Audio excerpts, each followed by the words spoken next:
गेहून बताता है कि जुड़वा बच्चों के बीच अक्सर अट्रैक्शन होता है। जब एक ट्विन हंसता है या इमोशनल होकर रोता है तो दूसरा ट्विन भी उस इमोशन को फील करने लगता है और मेरे साथ भी यही हो रहा है। इस तरह समझाकर गेहून अपना काम करने लग जाता है। दरअसल वो अपनी ट्विन सिस्टर येंग की बात कर रहा था। जब दोनों 10 साल के थे तो येंग लापता हो गई थी और उसके बाद कुछ दिन तक गेहून वो सब फील करता रहा जो येंग फील करती थी। लेकिन एक दिन अचानक दोनों के बीच का इमोशनल कनेक्शन खत्म हो गया था। अब 18 साल बाद गेहून इस तरह का कनेक्शन दोबारा महसूस कर रहा है। वो रास्ते पर इस बारे में सोचता हुआ चला जा रहा है और उसे लगता है कि इतने साल बाद अगर मुझे ऐसे इमोशन फील हो रहे हैं तो जरूर येंग जिंदा है और वो मेरे आसपास ही है। अगर वो जिंदा नहीं है तो कहीं मैं किसी और के साथ तो नहीं कनेक्ट हो रहा हूँ। अब इस सीरीज की हीरोइन डाह्यून को दिखाते हैं जो रेड कलर कॉस्ट्यूम पहनकर कोई पार्ट टाइम जॉब कर रही है, लेकिन इस वक्त वो अपना काम अधूरा छोड़कर तेजी से घर की ओर भाग रही है। लगता है उसको कोई इमरजेंसी है। अब रास्ते में डाह्यून और गेहून आमने सामने आ जाते हैं। उस वक्त डाह्यून बहुत ही टेंस फील करती है। शायद गेहून का इमोशनल कनेक्ट डाह्यून के साथ है। अब डाह्यून जल्दी से अपने अपार्टमेंट पहुंचती है तो वहाँ बिल पेमेंट न करने का नोटिस रखा होता है, लेकिन ये उसकी इमरजेंसी नहीं है। वो टेंशन में घर के अंदर जाकर सारी चीजें अरेंज करने लगती है। दरअसल इमरजेंसी ये है कि उसकी माँ उसके फ्लैट में आने वाली है और डाह्यून को कोई ढंग की जॉब नहीं मिली है और वो पार्ट टाइम जॉब करके अपना खर्चा निकाल रही है।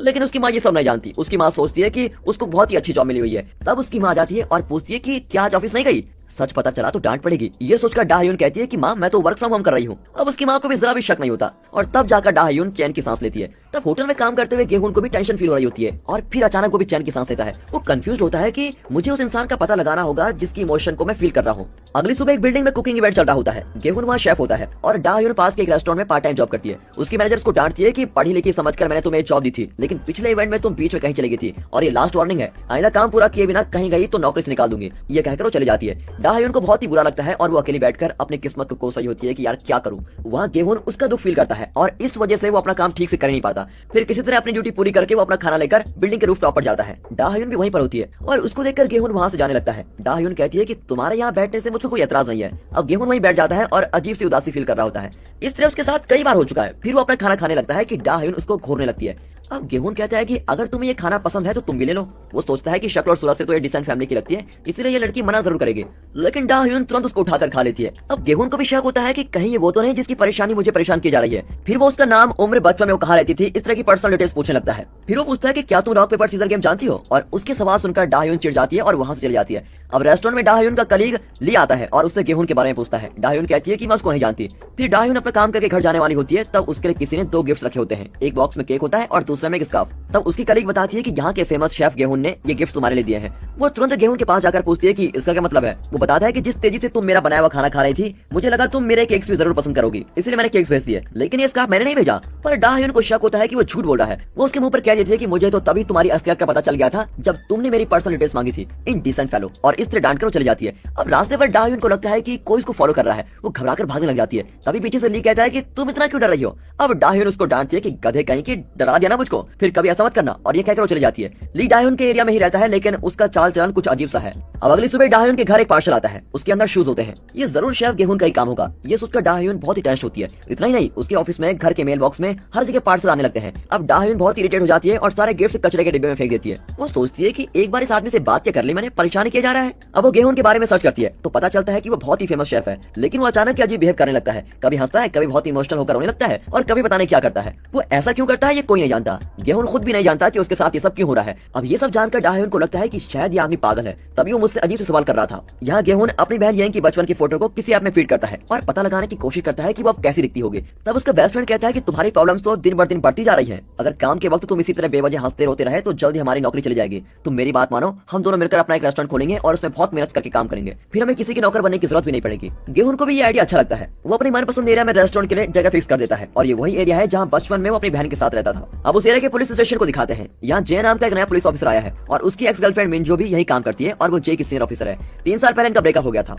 अब अपनी प्रॉब्लम्स के बीच जी रही डाह्यून के लिए एक नई मुसीबत आ गई है। दरअसल उसे पता चलता है कि उसकी माँ उसके घर फिर आई है और वो टेंशन में एक बार फिर पार्ट टाइम जॉब को बीच में छोड़कर दौड़ी चली आती है, लेकिन इस बार बहुत देर हो चुकी है। उसकी माँ को पता चल गया है कि डाह्यून ठीक से कमा नहीं पाती और कई महीनों से उसने बिल, घर का रेंट वगैरह कुछ नहीं दिया है। अब गेहून और जिम अपने रेस्टोरेंट के लिए जगह देखने आए होते हैं, लेकिन वो एरिया उतना डेवलप नहीं हुआ है और वहाँ ज्यादातर मजदूरी रहते हैं। उस खाली जगह के सामने डाह्यून की माँ एक छोटा होटल चलाती है और उसी होटल के ऊपर डाह्यून की माँ का घर भी है। तब वहाँ जे और मिंजो पेट्रोल के लिए आते हैं। वहाँ के लोग उनसे रिक्वेस्ट करते हैं कि यहाँ के सीसीटीवी कैमराज काम नहीं करते हैं, आप प्लीज उनको ठीक करवाइए। उन औरतों को देखकर गेहून को अपने बचपन की याद आती है। दरअसल उसने इन्हें बचपन में देखा था। अब फ्लैशबैक में दिखाते हैं कि गेहून और येंग उस एरिया के प्लेग्राउंड में खेलने जा रहे हैं, लेकिन येंग रोती है कि मैं खेलने नहीं आऊंगी। तब गेहून उसको समझाता है कि तुम रोने लगी तो मुझको भी रोना आ जाएगा और मैं रोना नहीं चाहता, प्लीज तुम रो मत। तुम बात बात पे डरती हो, मुझे डरना नहीं है, लेकिन फिर भी तुम्हारा ट्विन होने की वजह से तुम्हारा डर मुझको फील होने लगता है, इसलिए तुम प्लीज चुप हो जाओ और मुझे अपने फ्रेंड्स के साथ खेलने दो। ये कहकर वो येंग का हाथ छुड़ाकर भाग जाता है। अब ये ग्राउंड के बाहर गेहूं का इंतजार कर रही होती है, लेकिन ग्राउंड में खेलते हुए गेहूं को बड़ी घबराहट फील हो रही होती है। वो तुरंत बाहर आकर देखता है तो येंग वहां नहीं होती। वो येंग को हर तरफ ढूंढता है लेकिन वो कहीं नहीं मिलती। गेहूं अपने पापा को बताता है और पुलिस से केस दर्ज कर देती है, पर कई दिनों तक येंग का कुछ पता नहीं चलता। गेहूं के पापा पूछते हैं कि क्या तुम अभी भी येंग को फील कर रहे हो? गेहूं बताता है कि मैं उसका दर्द फील कर रहा हूँ, लेकिन मुझे नहीं पता कि वो कहाँ है। अब उसको उदास देखकर उसके पापा कहते हैं कि हम येंग का पता लगा लेंगे बेटा, तुम फिक्र मत करो। तब अचानक गेहूं येंग का इमोशन फील नहीं कर पाता। लगता है उसके और येंग के बीच का कनेक्शन अब खत्म हो चुका है। वो बेचारा रोने लगता है और पापा से कहता है कि शायद येंग मर गई है, और उस दिन से आज तक वो केस सॉल्व भी नहीं हो पाया है। पुलिस को ना तो येंग की लाश मिली और ना ही किसी किलर का पता चला।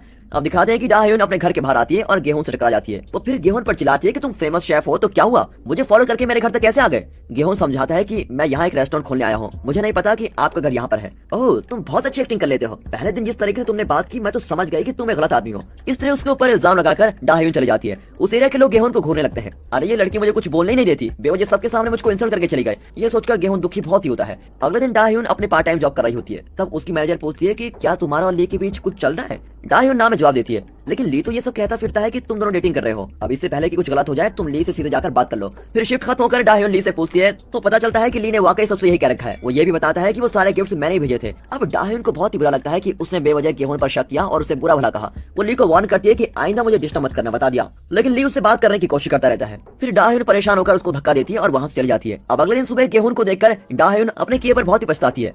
ली की गलती की वजह से उसने बेवजह गेहूं की इंसल्ट कर दी थी। अब डा ह्यून गेहूं से माफी मांगने लगती है, लेकिन गेहूं कहता है कि कल तुमने सबके सामने मेरी इतनी इंसल्ट करी कि लोग मुझको रोड में समझने लगे हैं। अब मैं यहाँ अपना रेस्टोरेंट कैसे खोलूंगा, मुझसे बात मत करो। ये कहकर गेहूं जाने लगता है, लेकिन डा ह्यून उसके पीछे जाती है और कहती है कि मैं तुम्हें गलत समझ रही थी, तुम सच में बहुत ही अच्छे इंसान हो, आई एम सॉरी। और ये कहते हुए डा ह्यून फिसल कर गिर जाती है। तब गेहूं उसको हाथ देकर उठाता है और दोनों फिर साथ चलने लगते हैं, और इन्हें साथ देखकर ली बहुत ही चिढ़ जाता है। अगले सीन में डा ह्यून अपने पार्ट टाइम जॉब खत्म करके गवर्नमेंट एग्जाम के लिए पढ़ रही होती है। उस रात घर लौटते वक्त भी ली उसको फॉलो करता है। अब ये जानकर डा ह्यून जल्दी चलकर घर में पहुंच जाती है। डा ह्यून की माँ और नानी घर पर टीवी देख रही होती है। इतने में ली आकर डा ह्यून को पकड़ लेता है और डा ह्यून मदद के लिए चिल्लाती है, लेकिन टीवी का वॉल्यूम बहुत ही ज्यादा होता है, इसके कारण उसकी आवाज कोई नहीं सुन पाता। तब ली डा ह्यून को धक्का देता है और डा ह्यून बेहोश हो जाती है। यहाँ गेहूं फील करता है कि उसके साथ इमोशनली कनेक्टेड इंसान को कोई मुसीबत है और वो परेशान होकर घर के बाहर जाता है। फिर बहुत देर बाद डा ह्यून होश में आती है और ये देखकर वो बहुत ही शॉक हो जाती है कि ली नीचे पड़ा हुआ है। ली के सर पर चोट लगी होती है और खून बह रहा होता है। अब डा ह्यून बड़ी टेंशन में होती है कि कहीं गुस्से में मैंने इसको जान से तो नहीं मार डाला। वो सरेंडर होने के लिए सीधे पुलिस स्टेशन चली जाती है, पर उसके दिमाग में यही चल रहा होता है कि मुझे एक अच्छी जॉब करनी है और लाइफ में सेटल होना है। इसलिए पुलिस के लाख पूछने पर भी वो नहीं बताती कि वो किस लिए आई थी। फिर वो चुपचाप घर लौट आती है।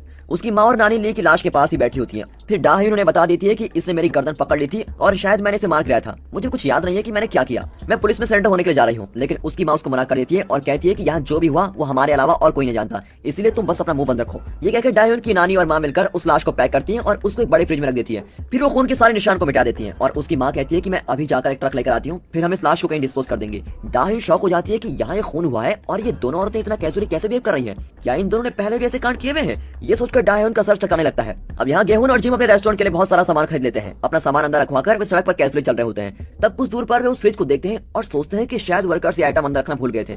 ये सोचकर वे खुद फ्रिज को रेस्टोरेंट की ओर लेके जाते हैं और दोस्तों इसी के अंदर लीक